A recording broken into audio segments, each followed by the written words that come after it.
Ya está todo preparado para empezar el partido en la casa de los Gutiérrez con IKEA. Atrás está el sofá Civic, con diferentes covers para hacer match con cada selección. En el medio, los vasos Lodrat, repartiendo bebidas por todo el campo. Calentando por si viene alguien extra está la silla plegable Gunde. Y arriba, Ostaval, la coffee table de 2 alturas marcando un gol con cada snack. Visita IKEA y logra crear el line-up ganador para disfrutar del fútbol en tu casa. Con buena calidad y buen precio. IKEA, sueña sin medida.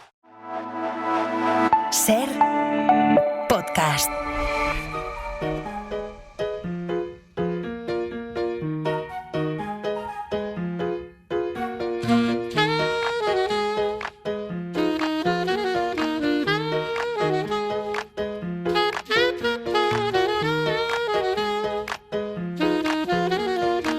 Coordenada 25 con Aimar Bretos.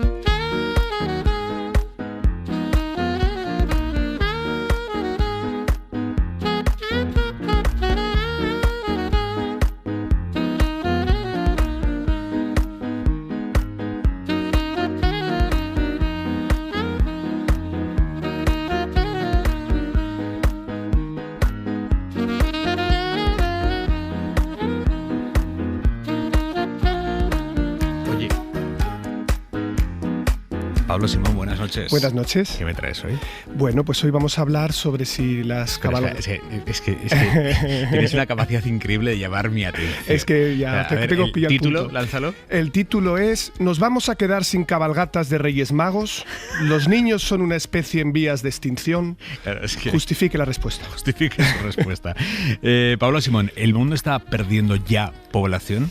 Pues lo cierto es que sí. Sabemos que a partir del año 2050 la Unión Europea empezará a decrecer en población y las estimaciones de las Naciones Unidas es que tocaremos techo de población mundial en 2100 y empezaremos a descender. Y la razón es que para que haya reemplazo generacional tiene que haber un mínimo de 2,1 hijos por mujer y ya prácticamente está dejando de pasar en la mayoría de países del mundo. Eso es lo que se conoce como la tasa de reemplazo generacional, ¿no? Es el número promedio de hijos que tiene que haber por mujer en un país para que la población se mantenga estable, que ni crezca ni decrezca. Exacto. ¿Está cayendo esa tasa de reemplazo generacional en todos los países? Sí, es que está cayendo en todos. O sea, por ejemplo, la India o en África. La India ya está en 1,98, es decir, ya están empezando a decrecer.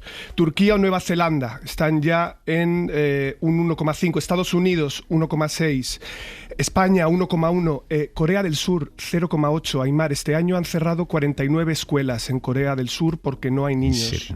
Como te lo cuento. Y, por ejemplo, vámonos a África, ¿no? También está descendiendo. Por ejemplo, allí en Ghana han pasado de en los años 60 tener 6,4 hijos por mujer a tener ahora 3,4 hijos por mujer. O sea que incluso en África, donde hay una mayor situación de pobreza y uno diría los niños hacen falta porque son manos para el campo, pues no, incluso allí está descendiendo. ¿Y aquí, en España? En España hemos pasado de los años 70, que teníamos más o menos una familia promedio de 3 hijos, más o menos, a 1,1 hijos por mujer. En los años 80 más o menos teníamos el primer niño a los 25 años y hoy lo tenemos a los 33.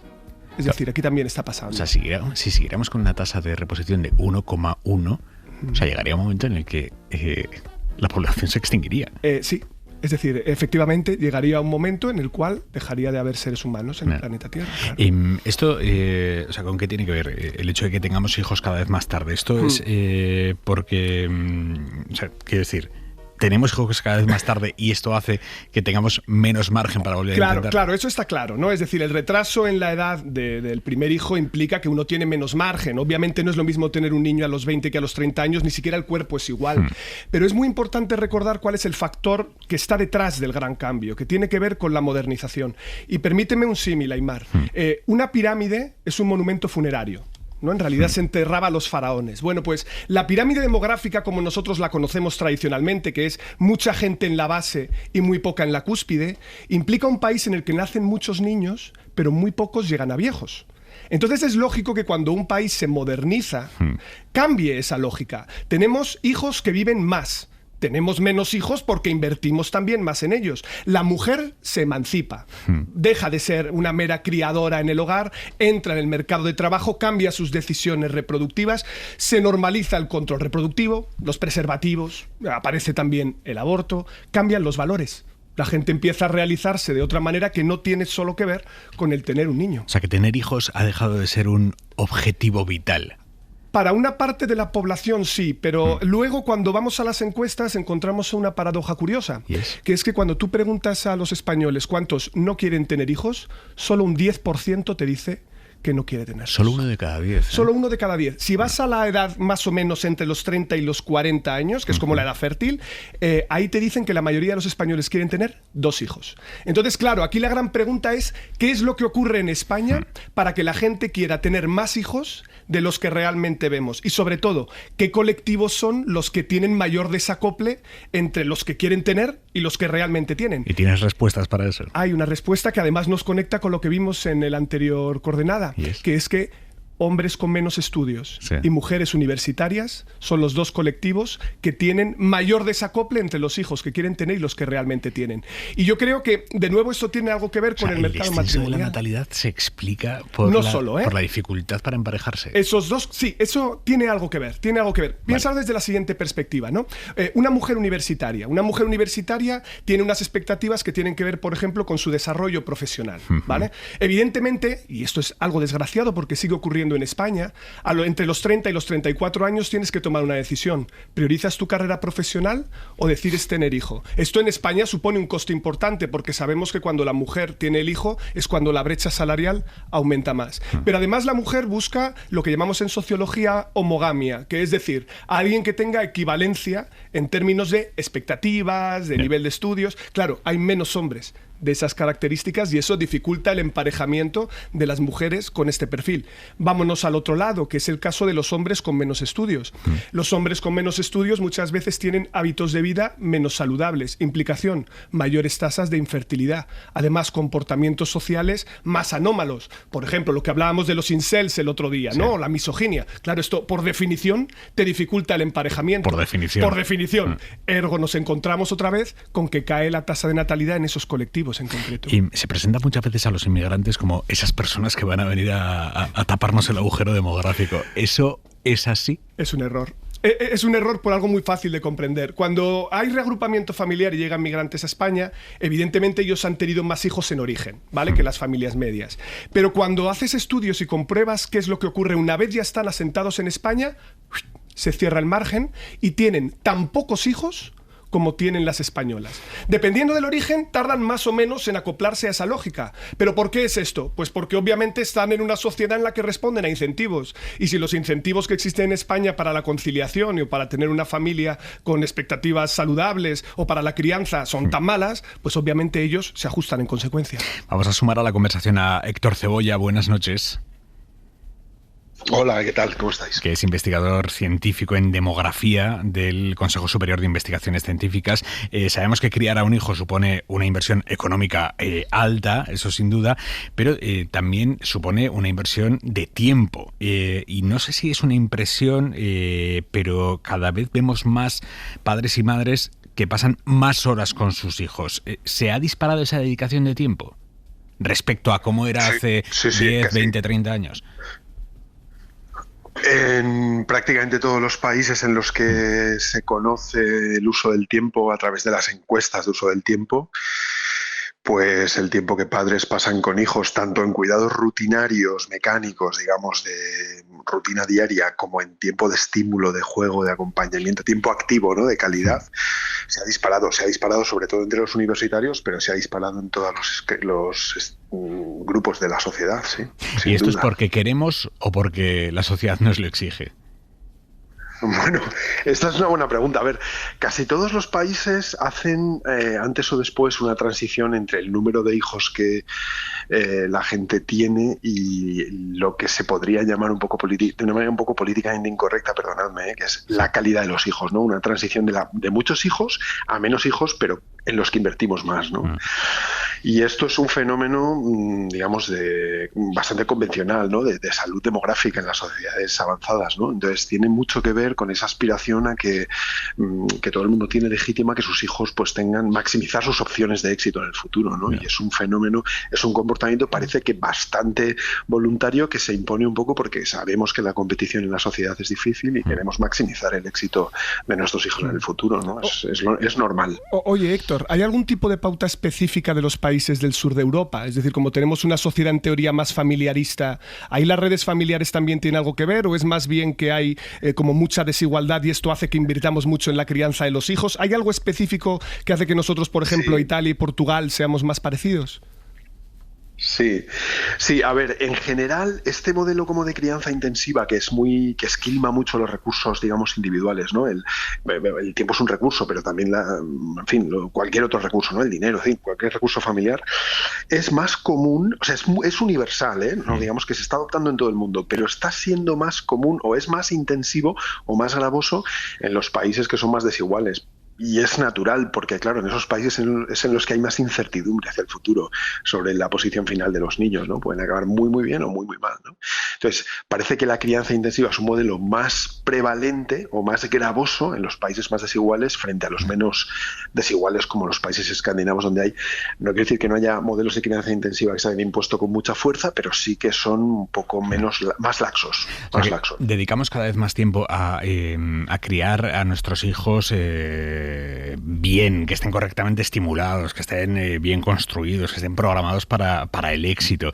Eso lleva a que muchos padres y madres dedican cada vez más esfuerzos y más tiempo en preparar las actividades que pueden hacer con sus hijos, buscar planes que sean educativos. Es todo menos espontáneo, ¿no?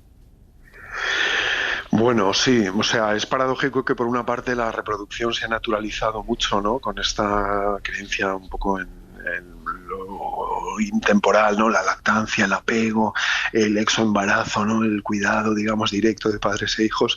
Y luego, por otra parte, se ha artificializado mucho la crianza a partir del momento en el que los niños ganan cierta autonomía, ¿no? Yo lo que veo es que hay mucha ingeniería social en la forma en la que se programa la vida. Pero escucha, no solamente es el resultado de esta aspiración que yo creo que es legítima y razonable y racional, de los padres intentando dar a sus hijos opciones de máximo, sino que yo creo que también es el resultado de que en la vida los recursos son muy escasos. Entonces la gente tiene poco tiempo, tiene la intensidad laboral que puede tener, y conciliar la crianza intensiva con las vidas laborales que mucha gente tiene o por desgracia tiene o desea tener, pues también es es prácticamente un ejercicio, un puzzle muy difícil de completar, ¿no? Bueno, Héctor, ya sé que tú eres sociólogo y entonces crees que los agentes pues regular, pero me gustaría preguntarte a propósito de qué tipo de políticas, ¿no?, podemos hacer, porque claro, si estamos hablando que hay escasez de recursos desde el Estado, porque al fin y al cabo luego hay variación intra-Europa, por lo tanto también es cierto que tenemos algunas décimas de potencial mejora a la hora de tener mejor natalidad, ¿no? Entonces, ¿qué tipo de políticas son? O al menos qué cosas no estamos haciendo que podríamos hacer mejor. A ver, hay mucho debate ahora, ¿no? Vamos a ver, España es un país que tiene políticas familiares debilísimas, ¿no? O sea, a lo mejor a algunas personas les sorprende, pero las tiene muy débiles, ¿no? No tenemos una política muy sólida, sobre todo muy estable, ¿no? Hay como pequeñas medidas que ciertas administraciones ponen en marcha en un momento dado, como grandes planes que se presentan en público y tal, pero son operaciones, por una parte, de muy corto espectro, no cubren mucho a un porcentaje de la población significativa, y luego, por otra parte, son inconsistentes en el tiempo, ¿no? La política familiar que mejor funciona es la que acompaña a las familias en la crianza o en las decisiones familiares que toman y que se pueden descontar en el tiempo. O sea, yo sé que si yo programo un cierto tipo de familias y tengo una cierta expectativa, la estabilidad de la política familiar es crucial para saber que yo voy a contar con ese apoyo también cuando mi hijo tenga 10 años, ¿no? Pero por aterrizarlo un poco, por aterrizarlo, Héctor, antes de que te vayas otra vez a la estructura, por ejemplo, jornadas partidas o jornadas continuas, comedores escolares gratuitos, 0-3. ¿Tenemos algún tipo de menú como de cosas que nos siguen faltando o que se hacen parches? A ver, vamos a ver, yo soy partidario de que cada uno elija la que mejor le convenga, ¿no? Pero para mí lo que sí que está claro es que en una sociedad de pocos niños, que juegan con pocos niños, la extraescolaridad, el apoyo a la extraescolaridad y todas las actividades que permiten que los padres opten por tener una jornada partida o una jornada completa según sus propias preferencias, sin coste sobre sus vidas laborales o sobre sus perspectivas laborales, son las políticas más deseables. Yo diría que todas aquellas que permitan que los padres dispongan del uso o hagan un uso de su tiempo más de acuerdo a sus propios intereses. O sea, autonomía del tiempo de los padres, autonomía del tiempo de los padres combinado con juego no supervisado de los niños. Por ejemplo, extraescolaridad estimulante, que abran los centros escolares fuera de los horarios lectivos. A ver, por las tardes y los fines de semana. Bueno, a mí no me molestaría que abrieran los fines de semana los patios de los colegios, sobre todo los que son públicos, que son un recurso que está a disposición de todo el mundo y no tienen por qué estar vallados, pero no me hace falta tampoco ir al domingo y al sábado, pero sí que entre semana hay momentos en los que las familias no tienen realmente capacidad de organizar su conciliación sin poner de su bolsillo un dinero que tiene forma de extraescolaridad o de actividades o cuidados externos para los niños, ¿no? A los que muchas veces hay que recurrir y que son pues un recurso que legítimamente las familias pueden disponer o no en función de sus criterios individuales, ¿no? Y que habría que desgravar a mansalva las actividades extraescolares, ¿o no, Héctor? Mira, yo creo que no hace falta montar un paraestado paralelo al que tenemos que proponga extraescolaridad gratuita y universal para todos. Seguramente estamos más acostumbrados a desgravarnos el cuidado de los mayores o de las personas dependientes o a tener ciertos beneficios fiscales por cuidados de mayores y tenemos menos asociada esa idea al cuidado de los menores, ¿no? Y sería una manera bastante razonable de socializar un poco el coste de la reproducción que de otra manera absorben los padres con el parachoques con el que pueden absorberlo.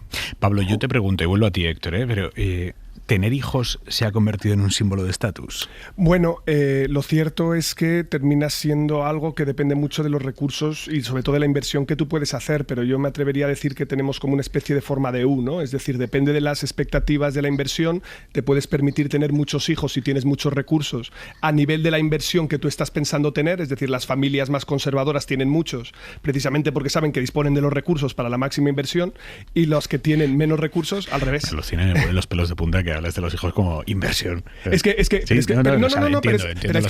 que, y lo digo en el siguiente sentido, es que yo soy de los que piensa que los niños son un bien público. Es decir, que los niños generan... los niños son algo que genera externalidades positivas para todo el país. Es decir, ¿quién va a innovar? ¿Quién va a hacer que España sea sostenible? ¿Quién nos va a cuidar? Es decir, ¿quién hace los sitios más felices si no son los niños? ¿Compartes esta visión, Héctor? Yo creo que sí, yo la comparto. Mira, vamos a ver, tener muchos hijos o pocos es una cuestión de estatus alto o bajo, sobre todo cuando tú compartes esta idea de que la crianza debe ser intensiva, ¿no? A ver, yo tampoco digo que la crianza tenga que ser asfixiante, pero es razonable que en un mundo como el que vivimos, en el que la competición es la que es, pues oye, tener un hijo que te dé satisfacciones o que te dé tranquilidad y garantizarle un éxito relativo en el futuro, pues requiere de una inversión bastante alta para según qué bolsillo, ¿no? Entonces, efectivamente, llega un momento en el que... Y luego también comparto esta idea de que los niños, pues la reproducción genera muchas externalidades positivas, una de las cuales es que la gente esté más feliz, porque me parece que has oído decir antes que en realidad la infecundidad voluntaria es muy minoritaria. Un 10%, nos ha dicho Pablo, un 10%, ¿no? Uh-huh. Hay algunos estudios, sí, del Centro de Estudios Demográficos en Barcelona que han calculado que está en ese entorno, ¿no? Pero que es un comportamiento, una preferencia bastante minoritaria, no tener hijos. Al final de la vida fértil es cuando se ve más claro, ¿no? Cuando la gente, digamos, ya tiene todas las cartas sobre la mesa y es en ese momento en el que entonces también en ese sentido genera externalidades positivas. La gente tiene esa aspiración legítima en su vida cuando piensa en cómo le gustaría haber desarrollado su ciclo vital. Héctor, ¿y esta crianza intensiva de jugar mucho con el crío, acompañarle mucho en el aprendizaje, dialogar mucho con él, estimularle mucho, o sea, ¿esto se da en todas las clases sociales? Se da en todas las clases sociales, lo que pasa que se intenta adoptar en todas las clases sociales, pero no tiene el mismo resultado en todas ellas. O sea, date cuenta de que, vamos a ver, la crianza intensiva en realidad es como un compendio de miles de cosas que comienzan en el propio embarazo y terminan cuando los niños tienen 18 años, pero aún así los padres les acompañan a la universidad, ¿no? O sea que en realidad hay momentos en los que es más óptimo que en otros. Por lo que tú me hablas en concreto es en esta idea que existe como de una crianza autoritativa, ¿no? Que es ese modelo de crianza que no es autoritario de impongo yo el conflicto que tengo con mi hijo, en el conflicto que tengo con mi hijo impongo yo una solución, ni es completamente permisivo, ¿no? De a que haga lo que quiera. El autoritario es negociar. Y eso es cansadísimo. Es cansadísimo, requiere de un montón de recursos intelectuales, de tiempo, de capacidad de convicción, del arte de la retórica. Y en ese sentido, todo el mundo parece que hoy en día tiende a adoptar ese modelo de crianza autoritativa, pero no a todo el mundo le rinde igual, claro. Y me gustaría hacerte una pregunta más a propósito de cómo se confunden muchas veces las políticas de familia y las de natalidad, ¿no? Porque muchas veces vemos que lo que se propone, al menos desde determinadas coordenadas ideológicas, es el aguinaldo. Un cheque bebé, o tenga usted un chulapo para Madrid, este tipo de políticas que la pregunta es, ¿realmente funciona lo de darle a una persona 200 euros para que tenga un hijo? A ver, las políticas estas de las que me hablas son las políticas que son puramente natalistas, ¿no? Que parece que tienen como fin último que aumente el número de nacimientos en cada cohorte, ¿no? En los nacidos en ciertos años, ¿no? En la población en general o en un periodo concreto. Y entonces lo que parece que esas políticas dan como resultado precisamente es lo que se suele llamar efecto tempo, es decir, cuando se anuncia la política mucha gente anticipa los nacimientos que de otra manera tendrían en un momento posterior. Pero el número de nacimientos total en la cohorte parece no crecer. Es decir, las políticas natalistas tienen un efecto sobre el tiempo de los nacimientos, pero no sobre la fecundidad total de esa cohorte. Esto es una cosa muy importante porque efectivamente se suele creer que tiene un efecto enorme, pero es que estadísticamente hay un espejismo, un periodo de confusión en el que parece que asociado a esa política suben los nacimientos, pero luego vuelven a bajar porque lo que ha pasado es que alguna gente que hubiera tenido hijos más tarde se anima antes. ¿Hay algún país que esté aplicando políticas de natalidad interesantes, inteligentes, en el que pudiéramos mirarnos?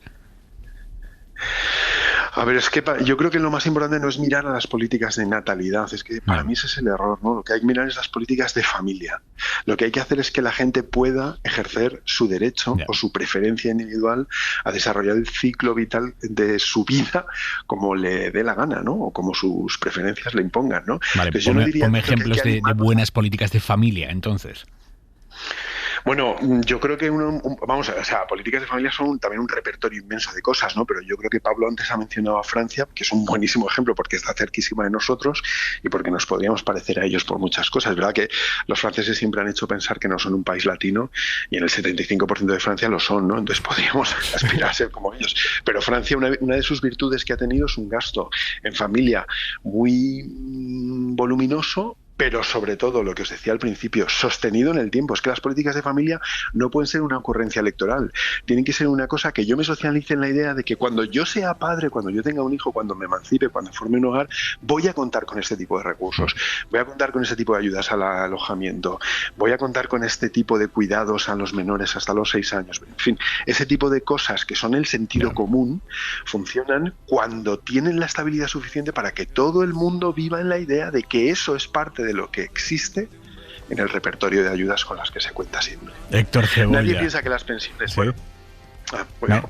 Nadie piensa que las pensiones... Nadie piensa que las pensiones pueden fallar en algún momento. Bueno, ahora está más debatido todo, pero en términos todavía muy, muy esotéricos, ¿no? Pero la gente descuenta que las pensiones existen, ¿no? Pues la política familiar debería tener ese tipo de visión intertemporal y de permanencia en el imaginario colectivo. Héctor, mil gracias. Buenas noches. Gracias, Héctor.